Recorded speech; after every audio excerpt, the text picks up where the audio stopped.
Ladies and gentlemen, today on Side Government, we think that gentrification is a process through which rich white people take a neighborhood from the hands of the underclasses in society. It is a process through which people are priced out of their own homes, in a process that covers up the true harms that exist in society due to poverty, due to areas being less wealthy than others. Ladies and gentlemen, today's Side Government comes to you with 5 points. First of all, our principle and why the government can do this. Second of all, an argument on outpricing and how this harms people in poor areas. Third of all, how this is a cover-up of the real problems that exist. And my partner Chloe is going to talk about, first of all, racist and classist undertones through gentrification. Second of all, the message the government sends by the implementation of this model. Before that, let's talk a bit about what gentrification actually looks like. We think that it looks like a rich minority in the nation moving in, renovating homes in poorer areas. They bring with them bars, shops, and other places that they themselves want to have in order to live in those areas. We think they brand that area as picturesque, they brand it as the old or traditional part of town, and use that branding to attract more and more people in that rich minority to that area. What we think that the government could do, we don't think that we need to directly approve a model, as this is more of a principle debate. We think that we could, according to income, set like higher taxes on property or higher taxes on pricing and there for the rich. Oh, what I said before, we think that we're going to, according to the income of the people that are moving into these areas, when they renovate, we're going to put higher taxes on them renovating homes in those areas. We're going to put higher taxes on them living in those areas. We think that that's enough. We could do more things, but we think this is a principle debate. Okay, quickly on the principle. Generally, we think that in this case, the responsibility of the government to protect the most vulnerable people in society is what stands supreme. So the responsibility of the government, if we can prove to you the harms that we said about the outpricing, about covering up, and how this actually leads to harms to the society and harms to the people that live in those areas. We think that the responsibility of the government to protect the poor and vulnerable classes in those areas, in the areas that are going to be gentrified, stand.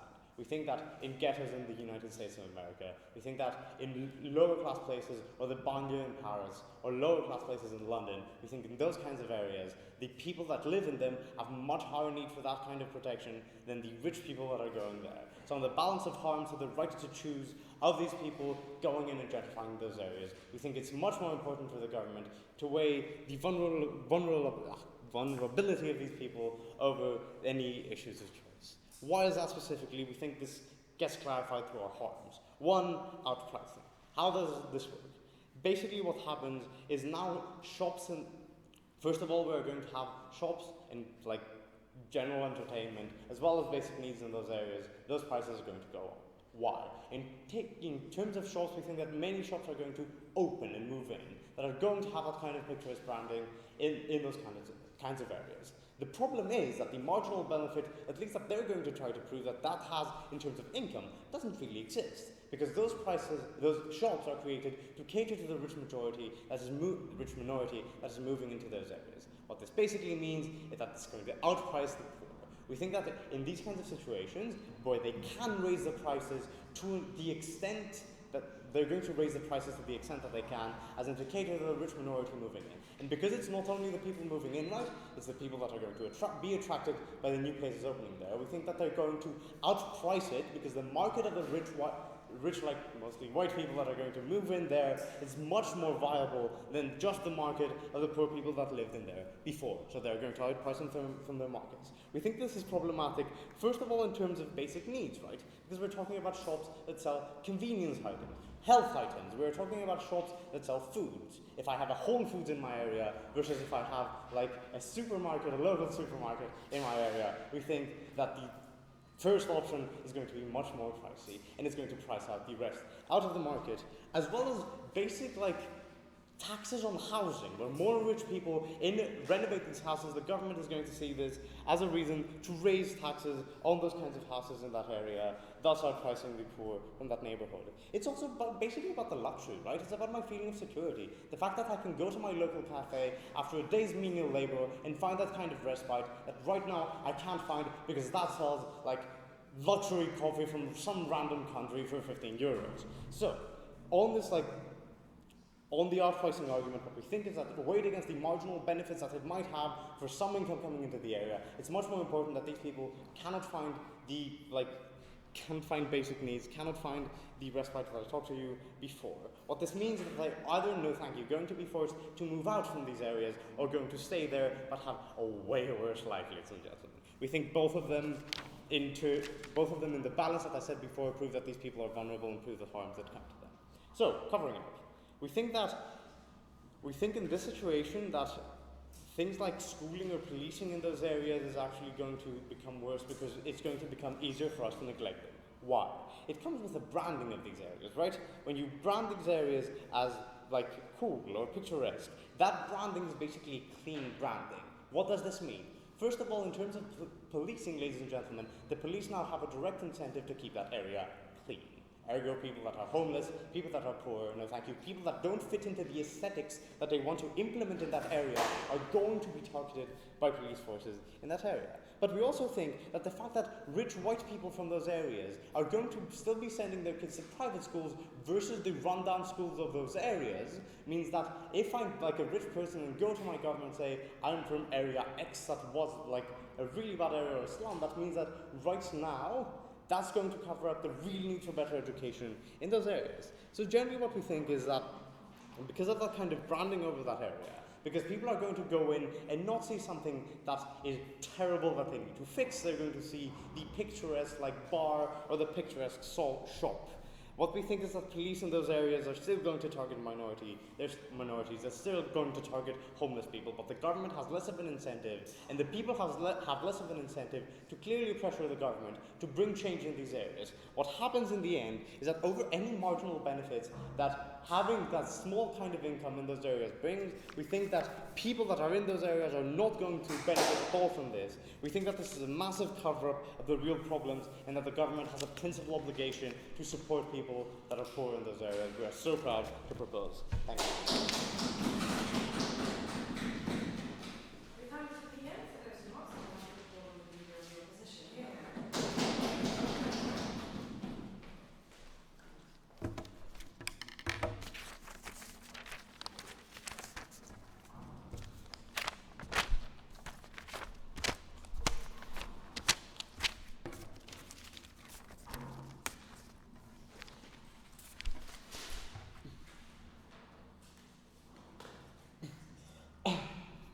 We disagree both with opening government's characterisation of gentrification being something that overruns local communities, but also with their characterisation of the economic benefits being something that are specifically marginal. What we say occurs when gentrification does happen is that there are very significant benefits economically to the people who live in those communities, but also wider macroeconomic benefits from allowing the flow of labour to be able to go into specific areas to attract global and international development insofar as when major cities are competing with competition economically from abroad. We want to bring you two things. First of all, we want an explanation of why gentrification happens, why the overrun isn't as bad and why it's often limited to pockets and doesn't create majorities in those communities. And secondly, we want to talk to you about the economic benefits that accrue specifically to those communities. We have two pieces of outstanding rebuttal before so. First of all, on this idea that shops get more expensive and the income of poor people in those communities goes dramatically down. First of all, we say what oftentimes happen in these communities is that you get a multiplicity of varying kind of shops that sell varying things insofar as there are still shops that specifically tailor to poor members of those communities. Why is that? Because shops wish to make income, they wish to be successful, insofar as it's likely that they will have to tailor prices specifically so that a significant members of their community are able to buy those goods, because if they don't do so, they won't have those consumers, and that wouldn't be a rational thing for a business to do. And then they tell us, right, there's going to be an overrun into those communities, it's going to drive up prices in property, etc., right? First of all, we think what happens here is that these aren't specifically wealthier individuals in general making a plot to specifically go into one area. What they do is they'll go anywhere insofar in varying poor communities in the city where they find anywhere that they go overflow into or where there's community availability. So it's not a running into communities, it's often an incredibly slow and gradual process that accrues, but oftentimes it doesn't specifically go over. Insofar as it's actually a very small section of the society who do so, it's predominantly young urban professionals who need to live in the city, to work in businesses in the city, who are less willing, for example, to move out, when people are older, to foolish, no thank you, form families who move out into suburbs to seek things like better schooling that they find out in the suburbs, right? And are also wanting to move out from that city, no thank you. First of all, first point is substantive, why does gentrification happen? Right. First of all, we think inevitably what happens is insofar as where gentrification is most common is in areas where there is housing crises, where there's significant, large sections of demand to live in a city, but there are inevitable shortages of supply in what are perceived as being in those wealthier areas, right? Because loads of people want to live in those wealthier, in what they perceive as being those wealthier areas. Examples of this are specifically relevant in Europe, in places like London and Berlin, and in America, in places like San Francisco. So we think young urban professionals who need to work in cities do so. Why are they important in this debate? Because we think these are people who are highly mobile. We think these are people with skills which are wanted across the world, who will, if unable to live in a city, right, will be more likely, and which makes it more likely for them to be able to commute, to work in that job or have long commutes, be more likely to go elsewhere where they can and access that. But moreover, right, we think it's important to explain here that we think that these are not massive amounts of individuals. We think these is spillover in specific instances that broadly are pockets within specific areas and do not generally change the overall theme of those local areas. Insofar as people from working class communities are still living in their properties, they still are either owning or renting those communities or live in state housing. They don't get forced to leave, they don't get evicted, they still stay and are still relevant in those communities. No, thank you. We think it is overall important to allow this movement of wealthy labour into these communities for a while, right? We think corporations and major businesses need to have highly educated workforces that they can rely on who live within close proximities to those cities, right? And insofar as allowing them to be able to do so has far wider economic benefits. Insofar as you have more business working in there, you have those people who work in those businesses are more likely to hire people from secondary businesses, to have contracts with secondary businesses, to have people working there who work in retail, to be more likely to pay things like corporation tax, which goes into government revenue, to have more likely people who pay employers' tax, but also the employees themselves paying those tax. We think at the point at which corporations find it and businesses know that they are less likely, first of all, to invest in existing businesses, but to go there in the first place, and at the point at which they find it harder to find an active workforce, specifically when they know that individuals, the kind of individuals they're employing, are going elsewhere because they find it easier to live. Because it is important to people to be able to live in city centres, have a nice form of life, to live near good amenities, to live in the buzz of a city centre. They won't want to live far out in suburbs. They're more likely to go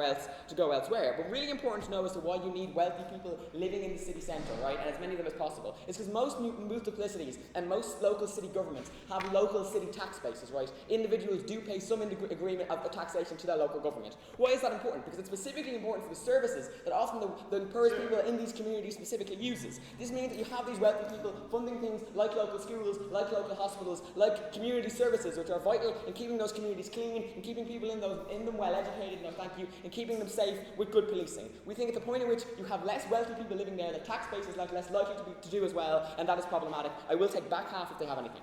Yeah. So whether it's false or still process, at the end of the month will push the prices up, forcing people to leave, which means none of the advantages you're explaining will be relevant to them. No, it's so far as the advantages of my first point are still relevant at the point in which wealthy people are still able to live in a city centre. But we think that the amount of people who do this consistently stays finite insofar as when people get older, they're less likely to live in these communities. We think it is a small, as the examples across the world show, there are small pockets within these areas. Yes, those pockets within it are overall majorities, we accept, but the wider communities in general don't have that, right?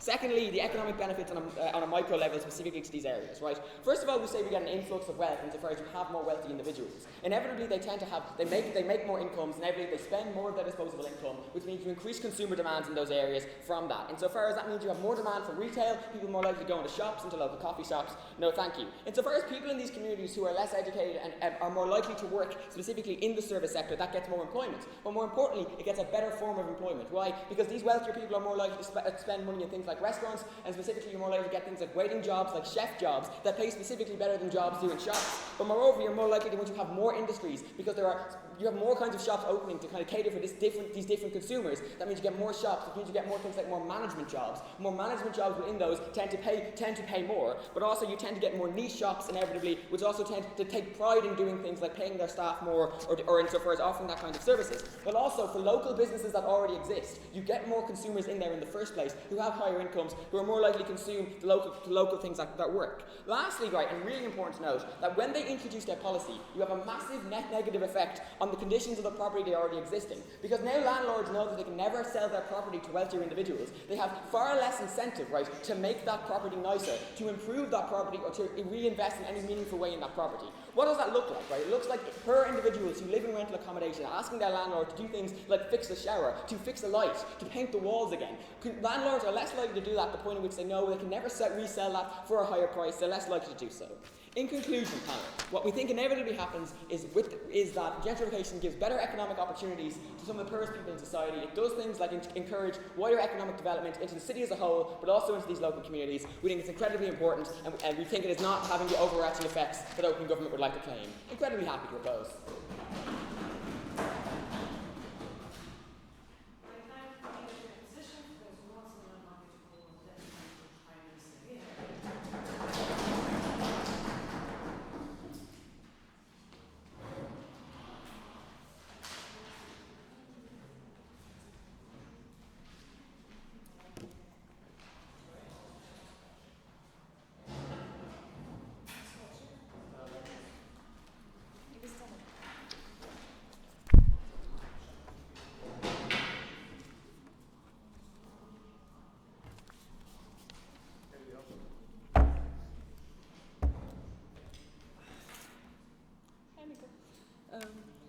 Okay. Side opposition is trying to present gentrification as this perfect thing that always goes well. That anytime a neighborhood has been gentrified, everything has become better, and then people living there were super happy after. If that was the case, if this had ever happened and there was proof, this wouldn't be a debate, ladies and gentlemen. We wouldn't have to be having this discussion because it would be inherently seen as a good thing. But the fact that we are talking about the state possibly intervening is saying that there is necessarily proof of this having harms. And the proof we have given you today is the huge analysis on all these harms that my partner already gave you. I will be giving you more analysis on how this has inherent racism and classism when gentrification happens, and secondly, the message that the state sends when it goes against it by intervening this way. Before I do so, let's take a look at what we heard from the first speaker of opposition. Because first they tried to claim basically this completely false assumption that there's this multiplicity of shops and that everything's fine because it caters to both needs, because they'll have their Starbucks, but they'll also have everything they had before, ladies and gentlemen, and everyone will be able to find everything. That's just unrealistic. First of all, they ignored Theo's entire first speech, ladies and gentlemen, and avoiding the fact that all these things will benefit the rich more when they attract, a Whole Foods and a Starbucks and all of that, because those are going to open up. And what can those do? They can buy the buildings that the other things are in, ladies and gentlemen, and thus those won't exist anymore. The whole point of gentrification is that they actually take the buildings that the things that the poor people can afford used to be in, so they do no longer exist. Thus, these people cannot buy those things. Thus, we are taking away the capability of the poor people to afford their basic needs. And not even necessarily basic needs, just the ability to go and have a coffee with your friends without no longer being able to because there's only a Starbucks in your neighborhood, ladies and gentlemen, and you're not super rich. So basically, we say that's just unrealistic and no way that can stand because of just how buying things and making shops works. Moving on to how they said that, more wealthy labor will go there and everything will be perfect. First of all, yes, the more wealthy labor going there and skilled people means the more jobs they'll be taking from the people who are poorer. These people who are so skilled and have these great uni degrees can get a job anywhere. The people living in this poor neighborhood are there because they have to and cannot get employed somewhere else. So they're taking those jobs. Secondly, they won't just start hiring lower class people, ladies and gentlemen. They don't have an incentive to when there's so many other higher labor people there, ladies and gentlemen, when they have the choice between someone with a fancy degree, which they will pick them. And even if they do hire someone, like they said further down when they said they would treat them better by hiring someone to paint their house, they have a direct incentive to treat them worse, ladies and gentlemen. Because, rich people aren't known for treating poor people and minorities particularly well, exactly because they know that they can exploit them, that these people are already poor and need the money. They know that they can charge them less, they know that they can treat them less. This is just a fact. This is what happens constantly, ladies and gentlemen, in the labor market. So that's just unrealistic and too much hope in rich people, ladies and gentlemen. And they told us that services of the local government would increase because they'll have an incentive from rich people. Yes, they might increase for the rich people, ladies and gentlemen, for people who have a huge industry, for people who have expensive houses, or they might just not increase because these rich people can use the private sector and don't have so much of an incentive to push for it. So basically, that tackles everything. Then they talked more about, jobs and how they get them, but we already tackled how that's not going to happen. So moving on to my case about, how this creates, how gentrification has inherent racism and classism. Because when you're in a poor neighborhood, ladies and gentlemen, especially if it's predominantly black, for example, like in many neighborhoods in America, these people already feel marginalized, obviously, by the community. They already face racism and classism since they're in that poor area. They're oppressed by the white majority in these countries. So when that white majority comes into the neighborhood and actively takes away their home by pricing them out, ladies and gentlemen, when they cover up all the problems, like my partner's entire first speech, they feel much more oppressed, ladies and gentlemen, now in their own house, now in their own neighborhood. That white majority which has oppressed them up to now is actually interfering in their own personal life even more. And now, to the extent that they can't get a coffee with their friends because they can no longer afford it, to the extent that they can't live in their house anymore, ladies and gentlemen, to the extent that when someone passes by their poor and rundown house, in a moment, they don't think, oh, this neighborhood needs help. They think, oh, what a great Instagram pic, I'll filter it. So we see that as a huge problem. I'll get to more of them after you. Surely the wealthy person managed to purchase the house from the person who owned it previously, which means that the house prices go up. Fantastic, fantastic. Yes, exactly. They can buy the poor person's house for a ridiculously low amount of money, build it up, make it extremely expensive, thus making the entire area more expensive, thus making it more expensive to live there. Thanks for helping me analyse that even more. Now to move on, as I was saying, how this is actually inherited, because when the majority of the poor area, in most places especially, these poor areas aren't usually the majority population. Like in London, the poor areas won't usually be British white people, ladies and gentlemen, will often be minorities, and often will be immigrants, and that's specifically a problem, ladies and gentlemen, when you're not allowing them to integrate in this place. First of all, in the practical sense, since you're actively kicking them out of the neighbourhood they found, which is especially a problem when you've just arrived in a new home and then you have to find another one and then have to find another one because everything's getting gentrified, so it's actively more practically difficult to integrate in your new home. Secondly, this in the psychological sense, because when you face the discrimination by getting priced out, you don't feel accepted by the state. And both in the cases of immigrants and non-ladies and gentlemen, people lose faith in the system even more. They assume that they cannot ever benefit from it. They're less willing to participate in politics if they think that the state is against them, ladies and gentlemen. They completely lose faith in chance of this getting better. Which leads me to the message that we want to send through this motion, that we want the state to send to these people. Because when the state actively tries to avoid all these harms that we presented today, it is sending a hugely important message that they are in favour of these vulnerable people for once, ladies and gentlemen. That the state realises that it's a problem that they have up to now hugely benefit the higher class in community, both in education, in the job sector, even in the judicial system, ladies and gentlemen. The state is realising that this is an issue, and for once they are standing up for the vulnerable people, ladies and gentlemen, and they don't want to cover up this problem like Federico explained to you. That for once you're stopping the rich white people from getting what they want and trying to think of what the other people need. And this is extremely, first of all the practical benefits we've brought to you, but it's also extremely encouraging for the lower class, the people who have been oppressed, who face this classism every day, ladies and gentlemen. They finally feel supported by the state, because whatever welfare and everything they get, they still feel hugely oppressed because of all the harms we brought today. They still will feel more oppressed when people come and take away their homes. And in the case of immigration especially, it is much easier to integrate when you feel accepted by this new state. And in general, there's more chance of these people wanting to support politics if they feel like they actually can benefit from them. And we believe that the more people from the lower class actually vote, this is better, because they have a more representative democracy for the most vulnerable people. The more people feeling willing to share with the state because they feel help from it and try to encourage to get help even more, the more the state knows how to help these people, the more we are helping all the vulnerable people, which is our main principle, as Federico explained to you, and that's what we stand for today. Ladies and gentlemen, Opening Gulf today has brought up already the most important part of this debate, which is the people we are talking about, which is the most vulnerable part of society. We have talked about the inherent problems of gentrification, how they are so harmful, and how we want to protect the most vulnerable people in society. So we're extremely proud to propose.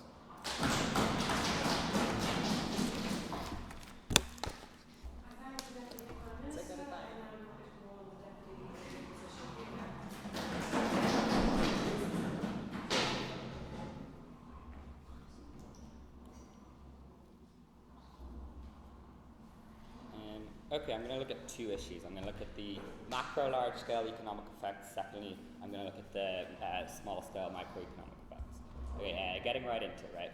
Firstly, I want to just revisit again who we think gentrifies, because we think this clashed with open government's conception and why they gentrify, and they didn't particularly engage with that. Like, firstly, just to note one thing, to be clear, it is overwhelmingly young people. Like, rich white families don't want to live in like poor city centre areas. They want to live in suburbs, places where they are firstly much more likely own their own property, so they can like long-term take out loans and stuff against it. More importantly, have access to good schools, good preschools, already existing infrastructure. That's why they overwhelmingly live there. The people who overwhelmingly live in these populations are like white, young, educated people between 20 and 30s who are working jobs in the city and who want to like live within the city and don't live in the suburbs, right? Crucially, we think the places where gentrification happens most is actually a misdiagnosis of a larger problem. It is overwhelmingly due to a shortage in housing supplies within the city areas. This was only responded to an important part of Chris' case.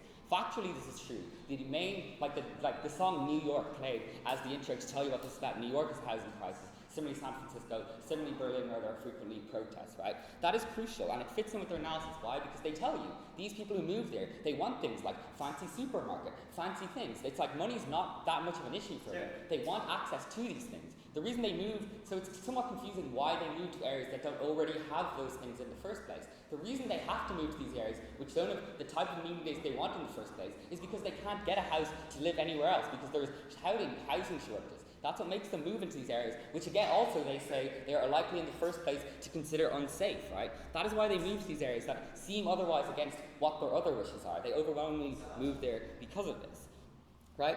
This makes things much worse for housing crisis problems and the larger effects of them. Why? Because, as mentioned, these are young people. They're not setting up homes here. No, thank you. They're usually planning on living here in their 20s and 30s, and then like moving to again back to the suburbs where they have like nice schools, nice things like that, right? That means that they're a highly mobile force. They're very much have very highly employable skills, right? This has large effects on the larger economic situation of that country. Why? Because these people, if they can't live in New York, they'll go live in Portland, or they'll go live somewhere else, or they'll go live in a different country, right? They'll go to like Vienna instead of Berlin, or any number of things like that, right? That's particularly bad. Why? Because firstly, it's just a waste on government investment, because they often spend a lot of money educating these people, and then they move away. But moreover, it has larger, terrible effects on your economy. Why?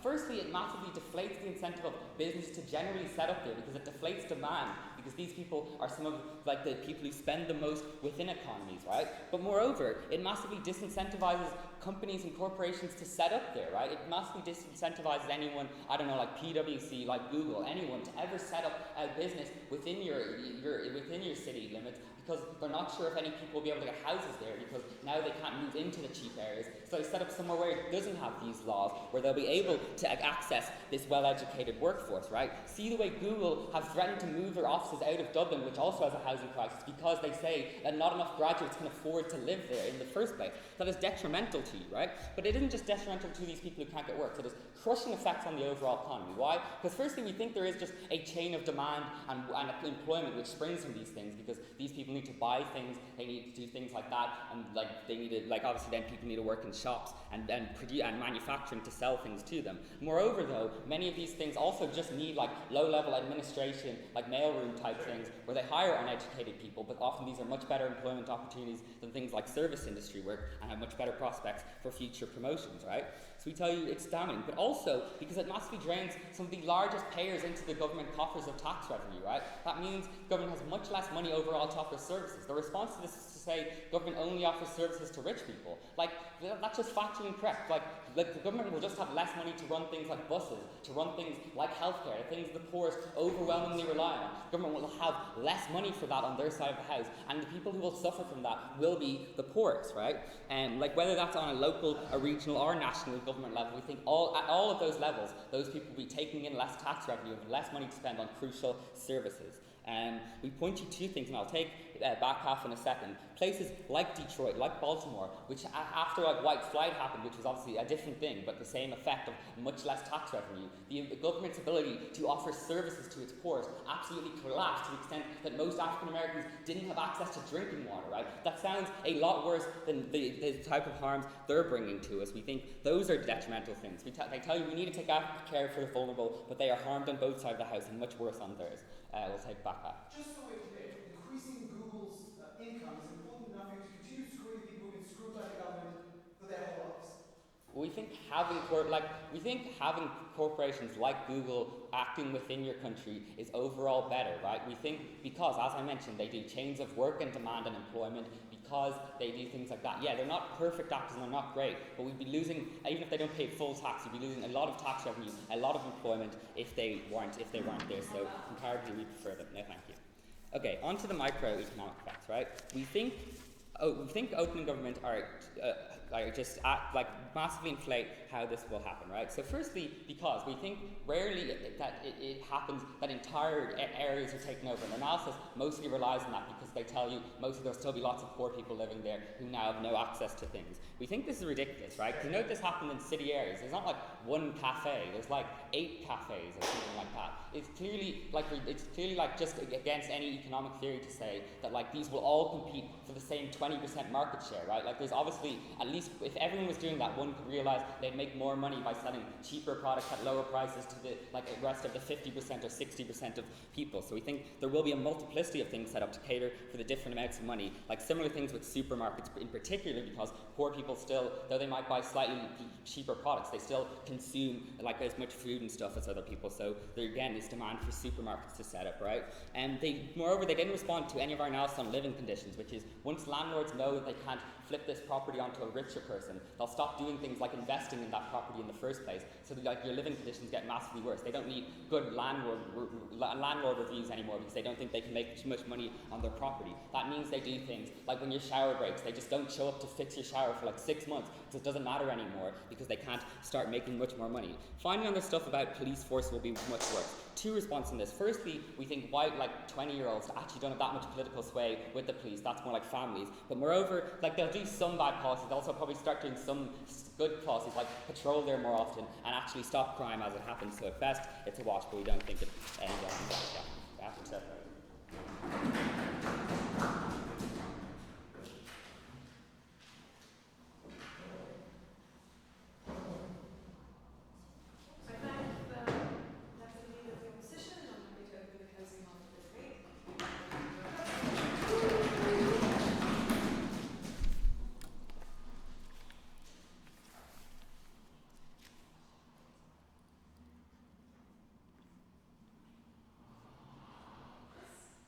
What's important to understand in this debate is that there are two types of people living in these neighborhoods. There are the weaker poor people who will not benefit from this gentrification and will be pushed out into horrible neighborhoods, worse neighborhoods, with not enough resources, pushed away from government as if somebody is helping them, which they are not, and suffer great damages. Whereas there's also the rich, the more steady figuring poor people in these neighborhoods, which may benefit from some of the things that opposition are giving to us, but not greatly. They're a small group, and the group that we do need to pay attention to in this debate are the weaker people. And the reason that we need to do this is because they are the people, the government themselves, us, we screwed them over. We screwed them in our systematic capitalistic system and the poverty cycle, which I will explain in depth. And we owe them, helping them to keep their status and not allow this gentrification to push them away further and further away from the city centers. I'm going to have 2 points in this debate. The first one will discuss the actual people. We'll characterize the individuals within this and the individuals coming in and the neighborhoods themselves. The second point is a principal point. We will discuss the actual rationale behind state responsibility for these people and how we can actually help them. Before that, very few points of rebuttal. First of all, first opposition comes and tells us that they want to be forced out. No, they won't be. When you up the prices and the rent is very, very much higher, when you push people in who are whiter and richer and considered better by society, and you look at them and you feel inferior to them and you feel a failure next to them, would you not be pushed out? Does it not seem rationally better for you to be to take the small amounts of money that you do get from for the house that you have in order to get out? We don't agree with this at all. There may be not an actual force in this,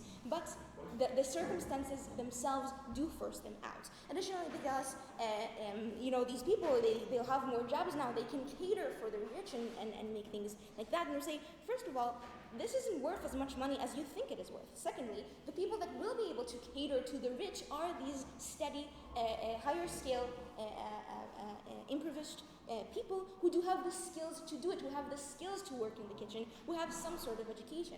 Finally, we say, if you used to work for minimum wage, probably you will work for minimum wage tomorrow, and when the prices of everything go up, you will no longer be able to survive in the area. Second opposition tell us that money will arrive to the poor because the people will buy their houses, and then they'll get this lottery ticket of the price that I got for my house and be able to use it in the future. We have 4 answers to that. First of all, most of these people, the house is not theirs. They are not homeowners. These aren't the people we're talking about. They won't be getting the house and just be shoved out when the rent goes up for 500%. And we say that the house is, even if they do own the house, it's usually not worth as much as you would think that it is worth. And additionally, if they do get out, it is to move to bad neighborhoods that do not have any of the benefits that opposition wants us to believe that they will get. In any event, whether or not they move out, if they do move out, this is a damage in this debate. Because when people move out of their house, when poor, impoverished people move out of their house, it is not something that they can do happily without a second worry about it. We say that it is a big deal to them. They have less support from the neighborhood that they're used to. They have less people around them that they can relate to. They move to somewhere new. They need to find new jobs. They're not in the prime position to do this. It is complicated. It is a damage in and of itself. Finally, opposition tells us they have this incredible line saying, you know, if we can improve the market in general in the country, we get more taxes and everything, then we can make everything better. Google is good, poor people are bad. No. This concept saying that the rich deserve better is incorrect. We as a state have a responsibility, to help them get better, and if we whitewash this and if we push them under the bus, then they won't be able to do this. Who are we talking about? No. Who are we talking about? We can look at what happens when people move into these areas. A few things. First of all, we say prices go up. How? More rich people move in, there is better housing, one person follows the other, it becomes a wanted area, and the free market goes this way. When things become wanted, they are worth more, and therefore they cost more. We say that when people, white people, rich people, move into these usually minority-centered area, the white people don't want the poor people there. They don't want their children walking around with these children. There isn't an actual us versus them situation developing. We're saying that the poor people themselves also feel inferior. They feel as if they do not belong there anymore, as if their territory has been taken up by other people. No, thank you. We say, additionally, local businesses close. Why? Because when a local business run by somebody who may even be in a good position in life, and he has been running this shop for years and years, maybe it belonged to his father, and now he's going to be pushed out because bigger and greater chains of stores move in to cater to these rich people, and he will be pushed out and have no job to go to. We see that these societies are built around these small businesses. They don't outsource. They don't go out to work in high tech, right? They do stay in these places. They need these places, and they are important for them in every situation. So we say, for all these reasons, the poor people leave, and we do understand, and we do. I will explain the difference between the strong and the weak in a second. Before that, yes. These variables that you want to talk about will be the most harm on a macro level. You get much less employment and you get much worse government services, especially these small businesses. We say that the government has an obligation to these people to help them in any way that it can, and this is not the right way. This is the way that you can pretend to help them and make do as if you help them, but in fact you do not. You are pushing them away. You are pushing them away from the center of the city. You're pushing them to the periphery, to the areas where no one will help them, where their schools are worse, where government doesn't reach, and this is a bad thing inherently. We say, regarding the definition of the strong and the weak, we say that the strong have usually regular jobs. Their kids go to school. They can someday hope to go to community college. But the weak people, we define them as people who have sunk, who are in the cycle of poverty and cannot get out of it. They're usually sicker. They don't have health insurance. It's harder for them to work. And we say that when they are pushed out, these people who are the weakest of the weak, this is a problem. Second point about government obligation, very, very quickly. We say that the capitalistic system in and of itself inherently makes this situation worse. Why? Because when you live in a system where competition is the point, where people walk all over each other in order to move forward, then usually the rich get richer and the poor get poorer. This is an inherent problem within the system, and we need to solve this using this model, for example. More on that in the next speech. Thank you very much.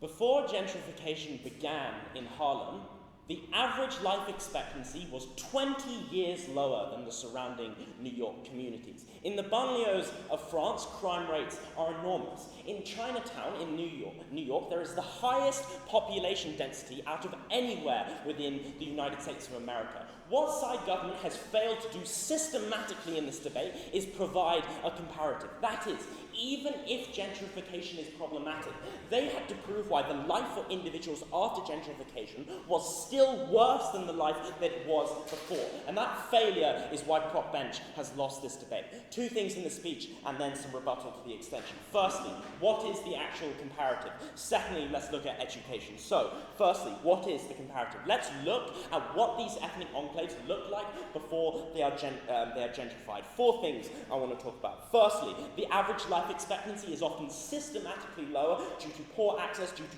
cramped conditions leading to the spread of disease. We've already seen this in the case of Chinatown, where people are cramped into awful living conditions, often 4 people into a room. Secondly, there is often incredibly poor, systematic, poor quality of social services. This is because often these minority communities are alienated and disenfranchised. Hispanic communities in Chicago, there are often voting rates of a pitiful 30%. That's why you don't get good schools, that's why you don't get good social services in these areas, which leads to a cycle of poverty where people don't escape from this poverty. Thirdly, there are high rates of crime. Now, what's interesting, bear in mind, is that what people often forget is that the biggest victims of crime are not wealthy individuals, but other poor individuals within these communities. When youths don't have educational opportunities, they're often forced to turn to crime, often forced to turn to gangs. The problem with that is that in communities like Milwaukee, 80% of homicide victims are African American. Fourth problem with these ethnic enclaves is these individuals are often trapped. There's often very limited employment opportunities. There's often limited language opportunities because people are from a certain community. So bear in mind, whenever we're having to deal with any of the analysis of proposition about people having to pay slightly more for their bread, that all has to be compared with the systematic misery which ethnic minorities are often forced to condemn to, because they prefer a world where the rich live in rich communities, the rich stay rich, the poor live in poor communities, and the poor stay poor. Why comparatively is it better when these communities get gentrified?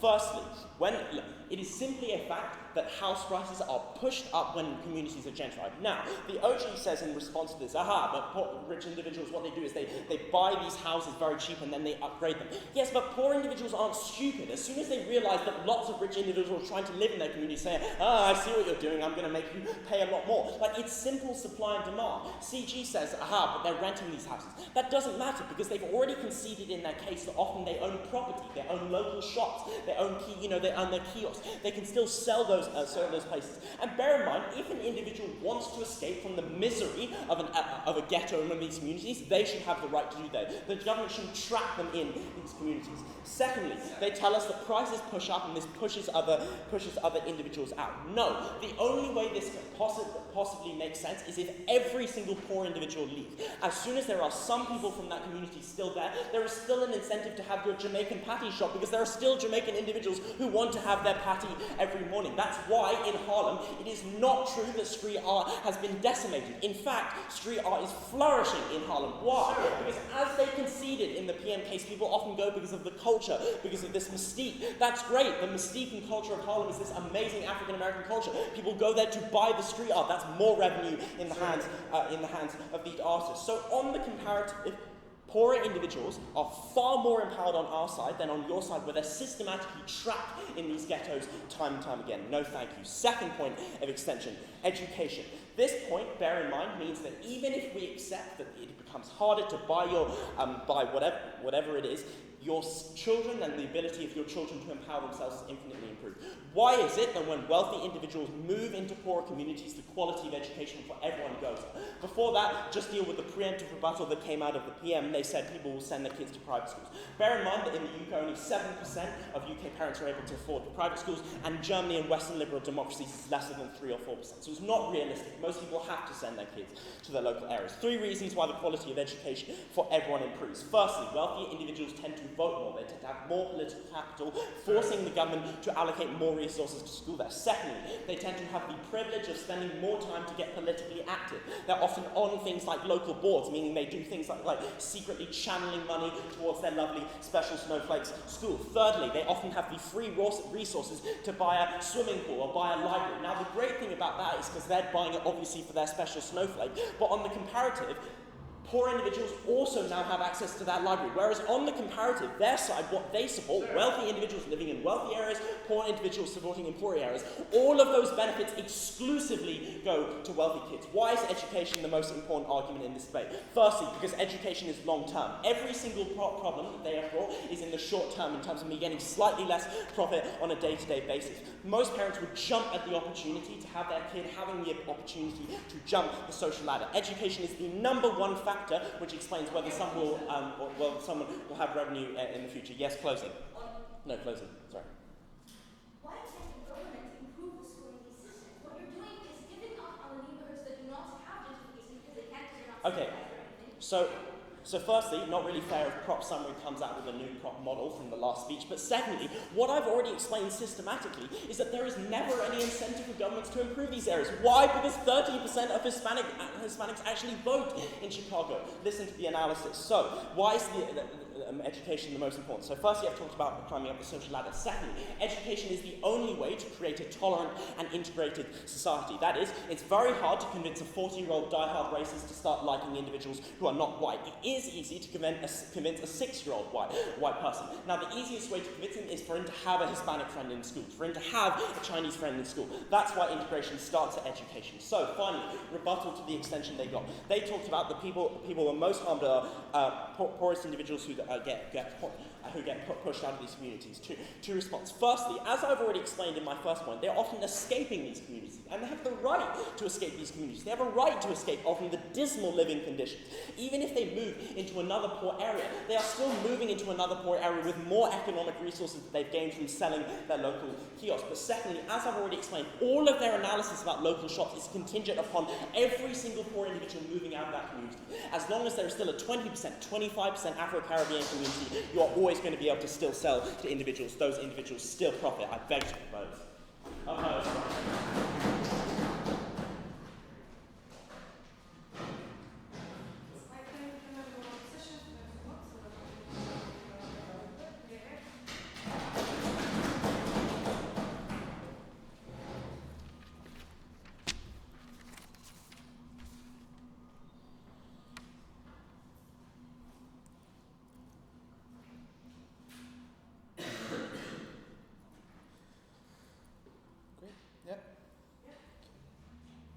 Right from the beginning of the debate, we give a POI to say, look, even if all of the advantages we get from the whole of side opposition are true, the people won't be, enough people will be there to enjoy them. More than that, we say not only will not be there to enjoy them, it will, other neighborhoods which aren't going to be gentrified won't have any of these benefits and will be screwed again. Right? So before we get to three main questions of this debate, I'll have a few points of extraneous rebuttals. What are the points of this debate? First of all, we want to discuss a principal point. Who do we have the obligation to help in this debate? And we're going to explain to you why we think it is the poor people in our society, but not only the poor people of a specific neighborhood, but generally in a whole, and we'll explain to you, as Stav already does in her point, why we think that they will all be harmed. Second of all, we'd like to discuss whether we think people will stay and who exactly will stay in these neighborhoods. And finally, what will happen in these neighborhoods, where we will explain how we don't think all the advantages they think come, and even if they do come, they're irrelevant, but we'll get to that. A few extraneous points of rebuttal. So first of all, they tell us, well, life generally, they tell us they are the owners of at least some of the land, or they're not some of the land or some of the houses. So first of all, we just think like that's just not true. If you look at your own analysis of how terrible these enclaves are, and how poor these people are, and how horrible, how they need their landlord to help them and, fix the shower, like that by definition means they are not the landlords. We'd say that it is there is a very small amount of people who actually own their land. But we'd say two things to that, even if. One is that it's completely ignoring what Stav explains to you about the different types of people who live in those societies, and how we think those who aren't owners of homes and those who don't have good jobs are the ones who are going to be screwed, and those are the ones who need the most amount of help. But even so, you yourself say that you're happy for them to sell the houses, which means if they sell these houses and leave, then first of all, where exactly would they leave to? But then they won't get any of the advantages which you think you are going to give them, so you don't solve the problem. Then you tell us, well, education is so good, education is the most important thing. So first of all, again, we don't think they'll be there to enjoy it. But more than that, you say, oh, if Stav gives you in a POI a completely new case. No, it comes already from first government, where we say that there's this point of the government not putting more funds into trying to help these neighborhoods because they have no incentive to do that because they've gentrified these neighborhoods. That is the line that's come at the end. What Stav also tells you is that it's not only in those specific neighborhoods that have been gentrified gentrified, but rather they don't have an interest to do it at all in any poor neighborhood because, well, they have fixed the problem. You can just gentrify your own neighborhood. And then he tells us, well, there will still be some of these businesses because, African Americans want African American food and so on and so forth. We say, yes, some may still exist, not a lot. The problem with not a lot, the problem with less, is that people depend on these houses for their on these jobs for their livelihood. That's how this no thank you, that's how their economy exists, and that we think it's huge damage. Who do we have an obligation to? So first, government tell you we have an obligation to the poor people in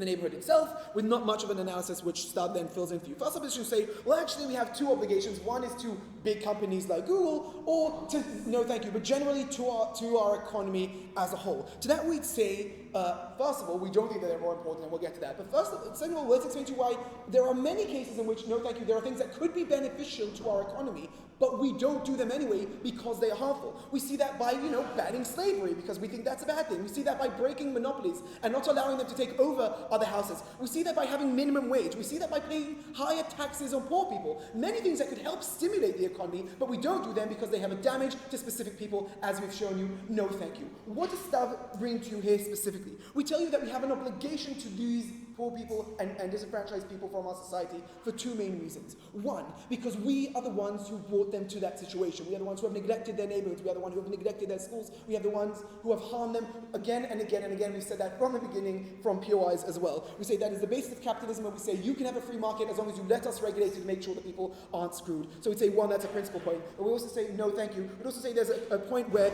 tomorrow there is less of an incentive for the government to do so, therefore it is a bad thing, and since we have less of an incentive to help these neighborhoods tomorrow, we have less reason to take them. So that is on the first cache. Will people stay in these neighborhoods? We say the first half doesn't really discuss it. What does Stubb bring to you on this? She explains to you that there are two types of people who live. There are the so-called upper class of the poor society and the lower class. The upper class may be able to own their own houses, may be able to own businesses or houses, but most of the people don't. And we'd say, why would they leave these neighborhoods? No, thank you. One, because they're uncomfortable, because their neighborhood is not what they recognize anymore. Even if there is some street art, it's not exactly the same Harlem it was 60 years ago. Second of all, we'd say basic market prices change, right? Rent goes up because demand goes up. Very simple. It is more expensive to live there because there are more shops with higher prices, and so on and so forth. And even if we accept, no, thank you, we accept the analysis that we get from second half where everyone owns their own house, right? Then they will sell their house because they get more money for it, and they will leave those neighborhoods. No, thank you. Which again means, and then where will they take this money? They won't be able to buy in a good neighborhood because otherwise people wouldn't have gentrified this neighborhood because the prices wouldn't have been worth it. We say they have to move also to not such a good neighborhood which isn't being gentrified where they can buy. Therefore, none of the advantages that we get, no, thank you, will be relevant. So we say this is bad not only because they have to leave and they don't get any of the advantages, but also because they don't have their supporting environment anymore, and we think that's bad. They tell us, I'm going to take first half in a second, they tell us it's bad because they're happy for them to leave. We'd say they don't have anywhere good to leave, and therefore that is bad, and we think that most of the people will have to leave. Basic economy, how, demand, supply and demand, yes. Tax revenue raised through local taxes for wealthy people living in cities and corporations operating there benefits all people and services, especially the very poorest living in non-gentrified areas. Great. First of all, stop trying to change the fact that we're talking about neighborhoods within cities where if Google exists, it exists already. Then we say even if the tax revenues increase, one, those people don't live in those neighborhoods anymore, so it doesn't help them that the tax has increased.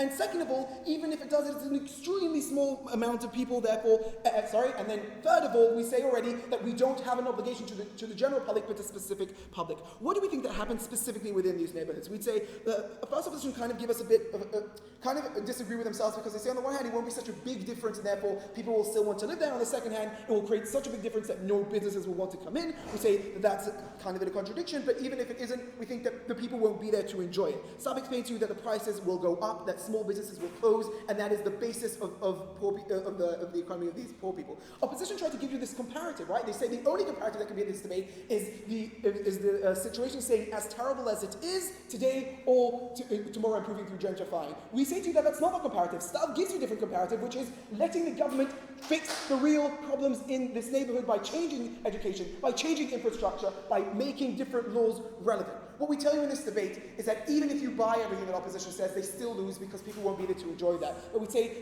that we don't think that any of these things stand because we don't think any of these things stand, and for those reasons we beg you to propose.